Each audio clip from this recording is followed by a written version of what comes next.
y'all, welcome back to my channel. Sometimes people don't know how to deal with their emotions. They are all over the place. Their relationships kind of seem to suck and they are looking around at everyone else like, who did this to me and why is this happening? But emotional intelligence might be one of the most important types of intelligence you need to have, and I'll tell you why.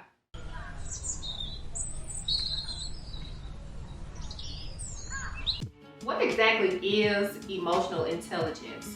I think it is a different type of intelligence that we don't necessarily consider when we're trying to determine if a person is smart or not. Emotional intelligence, you can break it down into a few different components. One is self-awareness. We all have thoughts and feelings. We have physical sensations that are going on the inside. Having a good sense of your internal environment is a key component to having emotional intelligence. You cannot be intelligent in an area that you have no knowledge about. So you need to have some level, like a high level of self-awareness to be able to pick up on those signs and cues that your body and mind are trying to communicate to each other, and then being able to interpret that to then be able to use that information to decide how you're going to feel or how you're going to respond to a situation. Next is self-regulation. Being aware is one step, but once I'm aware of it, I need to be able to adjust the levels of things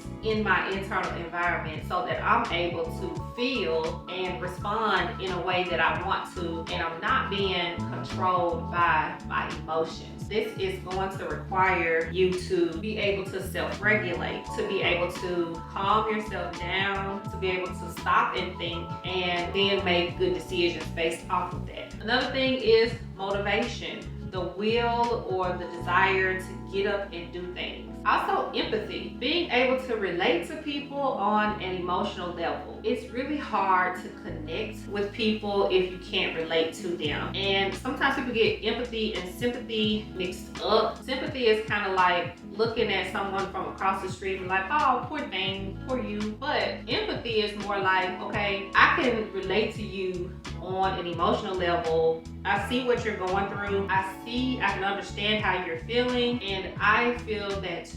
Or I remember what that feels like. I know what that feels like because I've experienced it before, so I can relate to you on that level. We're in this together. The last component is social skills. So once you take all of this information, you've taken your self-awareness, your self-regulation, your motivation, your empathy, and now I am able to throw that out into the world in social situations and use all of those things to interact with other people. You can have this self-awareness on the inside, but then like totally suck at social skills. So you need to be able to talk to people, be around people, interact with people, and so that's another part of emotional intelligence. Why do we care about emotional intelligence anyway? Like, what's the big deal? So emotional intelligence is going to affect how you move through life. It can affect your personal relationships, your professional environments, and also your self-development. In some situations, emotional intelligence is more important than like IQ. An emotionally intelligent person is going to have better communication skills because they're going to be able to self-regulate, be able to speak the words that they need to say from a place of empathy and a place of understanding. That's just going to help in their relationship building, whether it is an intimate relationship, professional, family. You're going to have stronger relationships if you're emotionally intelligent. Also, you can resolve conflicts easier and more effectively if you're emotionally intelligent. Your overall sense of well-being, your overall sense of mental wellness is going to be better if you have a good emotional intelligence level. So I just did a quick little Google search. There are lots of EQ quizzes and tests that you can take.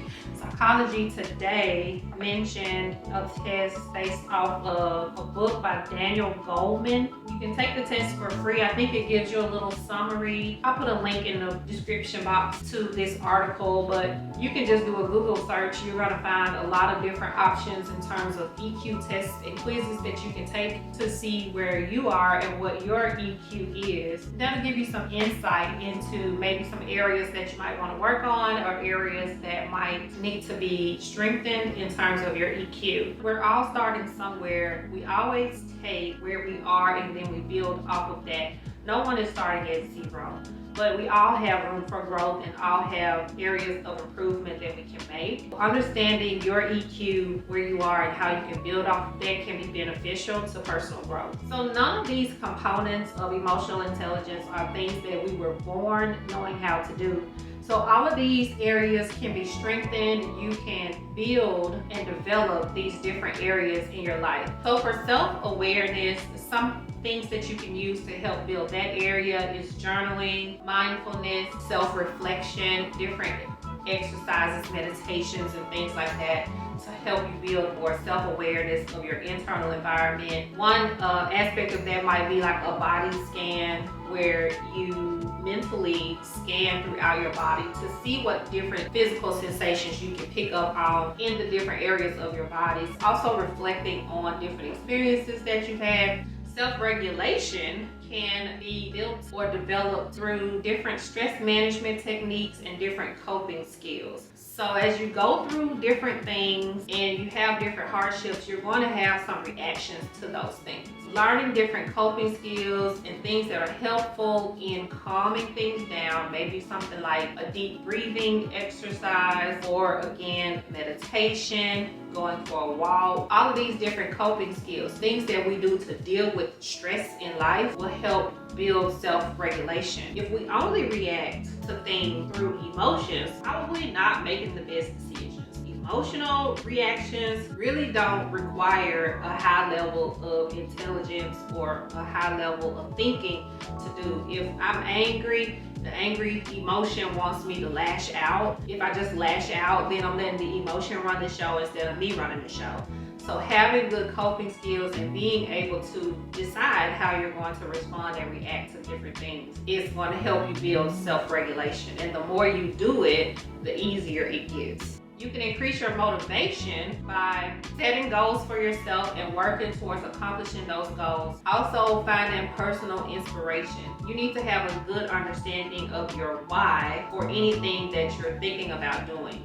If you don't have a good why, you're probably going to give up because it's not really going to mean anything to you. Understanding what the end goal is will help you increase your motivation, build your empathy by actively listening to people. Sometimes we listen to people just so we can have a quick comeback.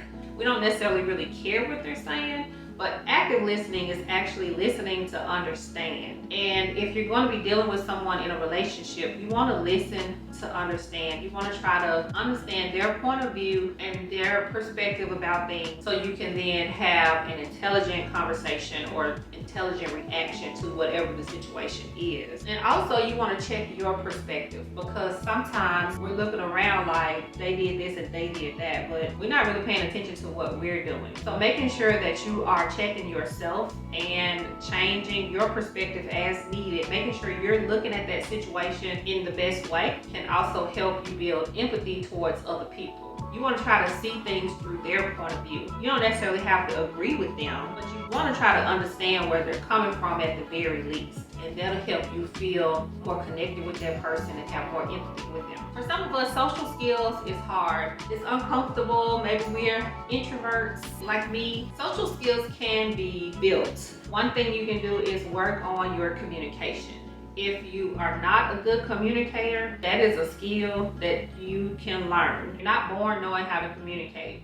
And some of us did not have good examples of good communicators growing up. So effective communication techniques will help you build more social skills that you can then use to help build your emotional intelligence. Also, relationship building tips and tricks, like actually putting yourself out there and building trust with people, building connections with people, finding people that are interested in the same things you are. When we go into a relationship, it's not necessarily an instant thing, and sometimes it's not very easy to put yourself out there. Some of us have trust issues and things like that that we're having to contend with. And also, some of us may not have had healthy examples of what a relationship is. We may not even know what a healthy relationship looks like.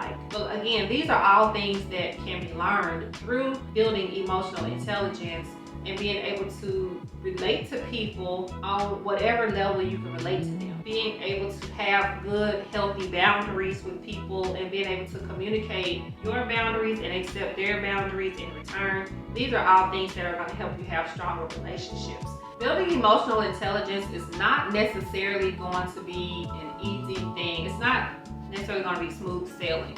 It is not easy to take a high level of emotion and then be able to bring that down to a level that's comfortable. The emotion wants to take over. It wants to run the show. So being able to decide, no, I'm not going to be upset about this. I'm going to let that go. I'm going to regulate myself in this moment, even though what's happening I feel like is not right. I'm going to self-regulate so that I can manage the emotion more effectively and manage the situation more effectively. Like, that's not necessarily an easy thing to do, because when the emotion says turn up, we want to turn up, but that's not necessarily the best thing to do, and it's not necessarily going to be most effective in the situation. So EQ it's an ongoing process. Probably for the rest of your life, you're going to be working on that. And that's okay, because again, it's not about the destination, it's about the journey. And we're always constantly building and growing and trying to learn new things and practicing. I want my mind and body to bend to my will. I don't want my mind running the show or my emotions running the show. I want to be able to run the show and make good decisions for myself and decide how I want to react and how I want to look at different situations.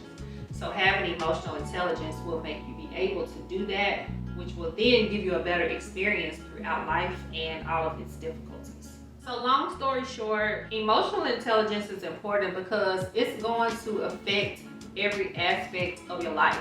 And if you don't have your emotions under control, nothing else is going to be under control. It has to be in control. You have to be running the show and able to use your whole brain to decide how you react to things, not just the emotional part. That's not going to give you a good result, and bad things will happen. Put the time in, do your research, do the work, learn how to build emotional intelligence, so that you can release some of these triggers that you have and get a better result. Remember, self-improvement is a journey. So every day that you get up, you want to make sure that you are doing your part to make your life better and to develop yourself personally, so that you can actually become the person that you want to be, and that you're not dictated by the past or worries about the future or letting the emotions take control and run the show. Leave a comment and tell me your experience with emotional intelligence and how have you developed over time. Have your thoughts and opinions about emotions changed? Have you learned things through life that have helped you deal with your emotions more effectively?